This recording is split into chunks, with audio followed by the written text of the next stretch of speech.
Hi guys, welcome back to our channel. If you're new here, my name's Jenny and this is Arnold the Praying Penguin, and today we're going to be talking about marriage. Now, marriage and relationships and singleness are not really topics that we've particularly covered on this channel before.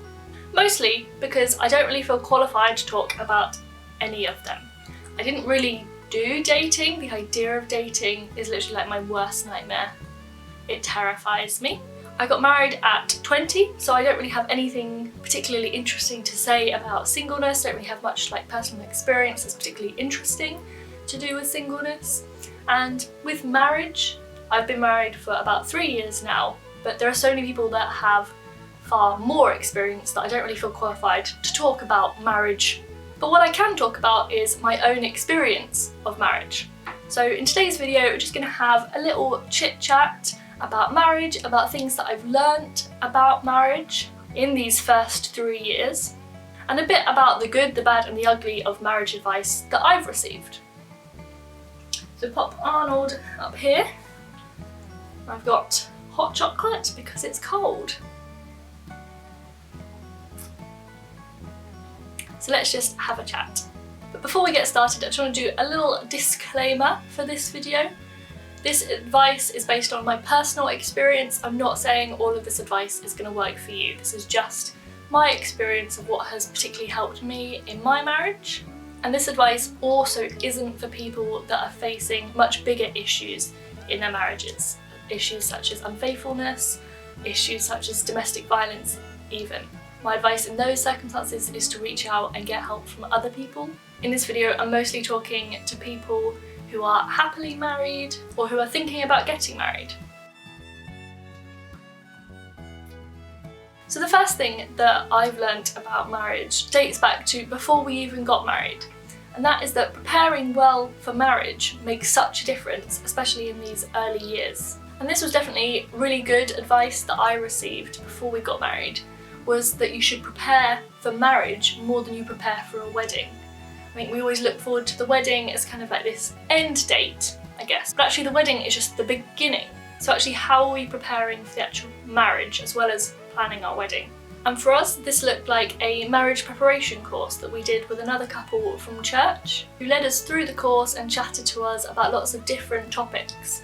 So I've got the marriage preparation course guide that we used. So the topics that we looked at were expressing feelings and learning to listen, the importance of commitment, resolving conflict, talking about goals and values, and keeping love alive and developing a fulfilling sexual relationship. So those were the kind of topics that we covered in the course. And we've actually just been completing the marriage course, which is kind of the next stage, run by the same people that ran that course. And they suggest that you do it kind of a few years into your marriage. And actually, when we've been going through the questions in the marriage course, there's so many things that we're already doing, kind of still discussing because we did the marriage preparation course, that really instilled some good habits that we've kept up over these few years. And particularly just the idea of talking to each other about everything. The marriage preparation course really encouraged you to just discuss everything before you go into marriage.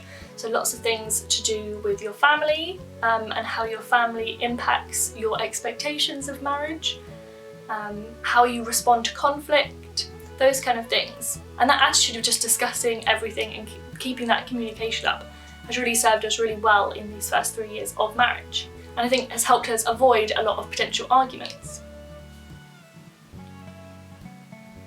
So the second thing that I've learned also comes from before we got married, and that is that saving sex for marriage is definitely something that's worth doing. And this is where we get to the bad advice. I'd probably just call it ugly advice, horrific advice, terrible advice that I received. It wasn't particularly advice, I guess, but comments that people made. So I was on a course, and the first module of this course was to do with Christian ethics. So it was probably week 4 or 5 was about relationships and sex. That was the topic that we were covering. And so there was this group of, I guess 6 or 7, largely both someone in the clergy and then a bunch of people that were largely people training for ordination. So these were people going into leadership in the church. And the general consensus of this group was that saving sex for marriage was a ridiculous idea, crazy, bonkers. And the comment that has kind of really stuck with me from that I heard people say was that you wouldn't buy a shoe without trying it on first. And I can't get over how terrible this advice is. Firstly, you are not a shoe. Your partner is not a shoe. You are human beings. And I think this very much gives the idea that if the shoe doesn't fit, if the sex isn't good, you just ditch them. You don't get married because the sex isn't good, which is just not good advice. I do not like this advice. I reject this advice.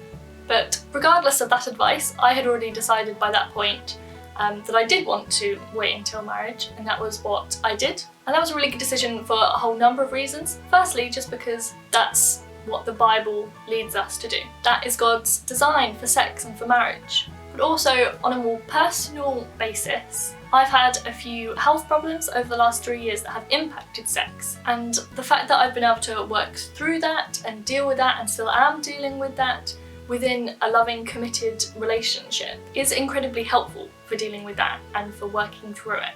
Because it's in a loving and committed relationship, you have that security, that idea that the two of you are going to work through it together. It's not just my problem, it's our problem that we work through together. But here, I just want to note, if you are someone that's had sex in a previous relationship, that does not mean that you can't do this, that you can't wait until marriage. God is a God of grace, a God of forgiveness, and we can start again anytime. Just because you've already had sex doesn't mean you can't A, stop and wait. That is absolutely fine. And it also doesn't mean that you can't choose to wait in future relationships. So moving on to some of the lessons I've learned that are more about the here and now in marriage. So a piece of advice that I received was that your friendships will change when you get married.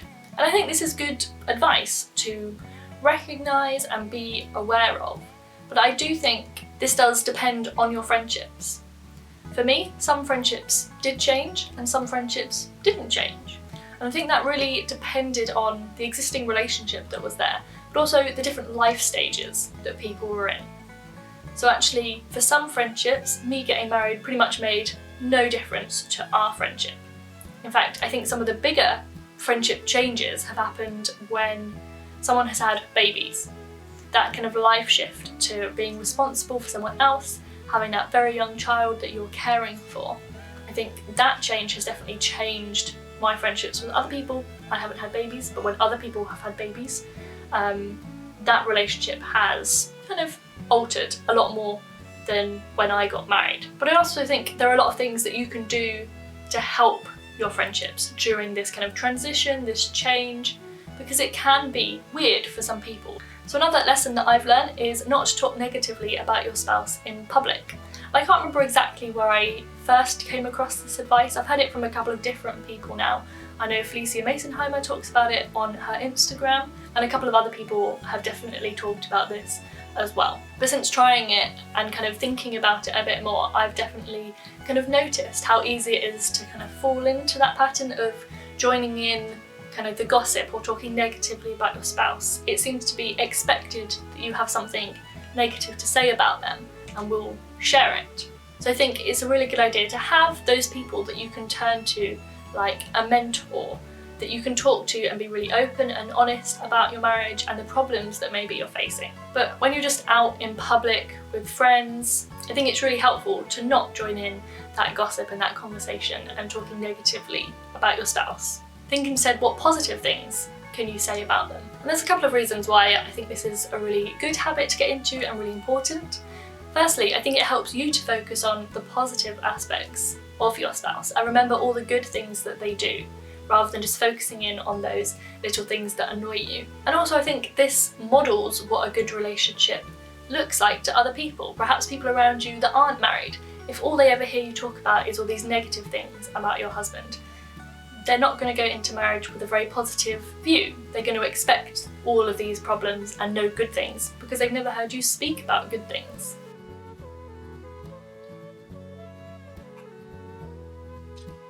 And here again, I'm absolutely not talking about serious things that might be happening in your relationships, things like abuse or violence, you absolutely should speak out to whoever will listen, and get the help that you need to get out of that situation. So another piece of advice that I've received a lot, and particularly when we first got married, the bit of advice that I received was, don't let the sun go down on an argument. Don't go to sleep before you've fixed the argument that you're having. And I used to hate this advice. I hated it because I always wanted to just like be able to sleep off the argument. Sometimes if I got really wound up, I just wanted to be able to go to sleep. And then in the morning I'd wake up and I'd be absolutely fine again. But over time I have come to appreciate this advice and actually understand that talking about it and solving about it means that A, I'm going to have a much nicer night's sleep. I'll actually be able to go to sleep rather than being all tense and angry. And it just makes me feel much calmer, much more loving towards my husband if I'm not angry with him when I go to sleep. And something that I've learnt over the last 3 years that I think has been a really good habit that we've got into is going to bed at the same time. And I think this really helps making sure that we've discussed things before we go to sleep. It gives us time to either talk over something that's happened during the day or to just talk about anything. A time to talk about stuff that's been happening in the news, a time to just talk about how our days have been, and it carves out that specific time for us to spend together before we go to sleep.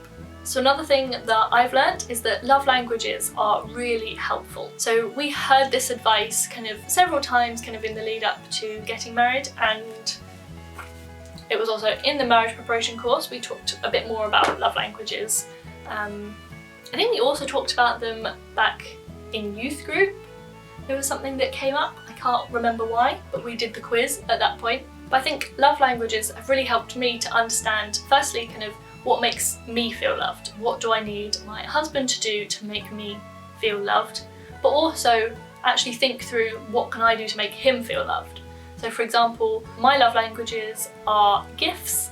They don't have to be expensive. I had to really work on that one because I kind of thought that having a love language of gifts meant that you were like really materialistic and just wanted stuff. But actually those gifts can be like baking a cake, and it can also be like a homemade card. They don't have to cost anything.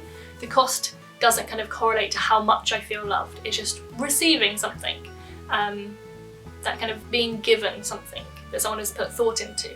So gifts is my first one, and my second one is words of affirmation.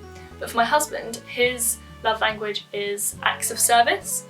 So if I was to go and give him gifts or tell him how great he is, that doesn't mean anywhere near as much to him as it does to me when I receive it. So I think thinking about that, I can think, oh, I want to show my husband that he's loved. How am I going to do that? Actually, I need to think of some kind of act of service I can do because that's how he feels loved, even if that doesn't matter that much to me. And I also think it's important to remember that these love languages can change over time. So this is something maybe that you want to keep talking about throughout your relationship. So another thing that I've learned over the last 3 years of marriage is to really embrace this idea of what's mine is yours. And this wasn't necessarily like advice that we received, but it is in the wedding ceremony, so maybe it should have been advice that we received. And it's part of when you're exchanging rings. It says, "With my body I honour you, all that I am I give to you, and all that I have I share with you, within the love of God, Father, Son and Holy Spirit." And that act of sharing what you have with one another, becoming one entity, doesn't just include kind of possessions and stuff and objects that you have and money and that kind of thing. It includes a whole lot of other things. It means that when one of you has a problem, that is a problem that you are sharing. It means when one of you has a celebration, that's a celebration that you're sharing. And I think when you embrace this, it can really strengthen you as a couple. It means that everything you face together as a team. It's not one of you on your own facing a problem, it's always you together. So those are just a few different thoughts that me and Arnold have about marriage and about relationships. If you like this style of video, please do give it a big thumbs up and maybe we'll do more things like this. And let me know down in the comments, what are the good, the bad and the ugly of marriage advice that you've received? What's the best and worst marriage advice that you've ever received? And did you listen to it? I think it's really good to keep seeking advice and wisdom when it comes to marriage, no matter how old we are. I think there's always more that we can learn. So I'd love to hear all of the advice that you guys have, or any questions that you have maybe. And if you'd like to see more videos from me and Arnold, make sure you subscribe down below to see videos every Saturday about prayer, about exploring the Bible, and about living out your faith. And we will see you on Saturday for a new video. Bye!